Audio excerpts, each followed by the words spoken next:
Group 1 పరీక్షలో అడుగడుగున అవకతవకలు తప్పిదాలు జరిగాయని ఎంపీఆర్ కృష్ణయ్య ధ్వజమెత్తారు. వేలాది మంది జీవితాలతో చెలగాటమాడటం ఏమిటని ప్రభుత్వాన్ని ప్రశ్నించారు.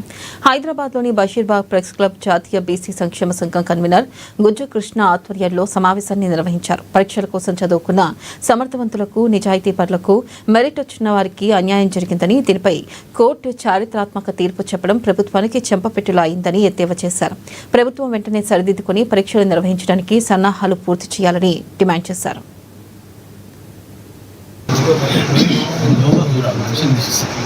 యూనియన్ పబ్లిక్ సర్వీస్ కమిషన్ ఏడాదికి ఒకసారి ఎలాంటి అవరోధాలు లేకుండా పేజ్ జాబ్ క్యాలెండర్ అనౌన్స్ చేసి డేట్ వైజ్గా ఫిక్స్ చేసి పరీక్షలు చేసి రిజల్ట్ ఇస్తుంటే వీళ్ళకి ఏం రోగమైంది?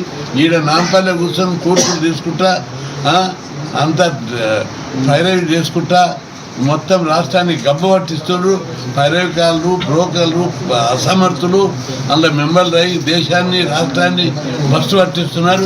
వెంటనే దాన్ని ప్రక్షాళన చేయాలని చెప్పి ముఖ్యమంత్రి గారు చర్చిస్తున్నారు.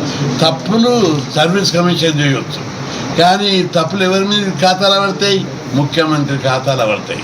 అందుకే ముఖ్యమంత్రి గారు మేము అంటున్నాం, లక్షలాది మంది నిరుద్యోగుల జీవితాలతోటి చెలగాట మారుతున్నారు. ఈ వైఖరి మార్చుకోవాలి. ఈ గ్రూప్ 1లో 2 ముఖ్యమైన పోస్టులు ఉన్నాయి. 45 డిప్యూటీ కలెక్టర్లు, 115 డిఎస్పీ పోస్టులు, దాదాపు 70-80 సిటిఓ పోస్టులు, కమర్షియల్ ట్యాక్స్ ఆఫీసర్ పోస్టులు ఉన్నాయి. ఇవి చాలా ముఖ్యమైన పోస్టులు. మొత్తం రాష్ట్ర పరిపాలన అంతా కూడా వీరి చేతులు ఉంటాయి. ఎందుకంటే గ్రూప్ 1లో డిప్యూటీ కలెక్టర్లు 5 ఏళ్ళ 6 ఏళ్ళ ఐఏఎస్ వచ్చి కలెక్టర్ అవుతారు. డిఎస్పీ వాళ్లకు 6 ఏళ్ళలో ఐపీఎస్ వచ్చి ప్రమోషన్లు అయ్యి జిల్లా ఎస్పీలు అవుతారు. మొత్తం పరిపాలన అంతా కూడా, రాష్ట్ర పరిపాలన అంతా కూడా ఈ వీరి చేతులు ఉంటుంది.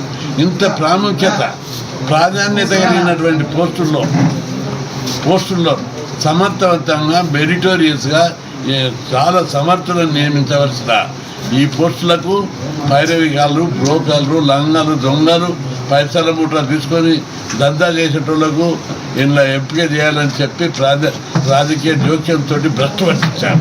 అందుకే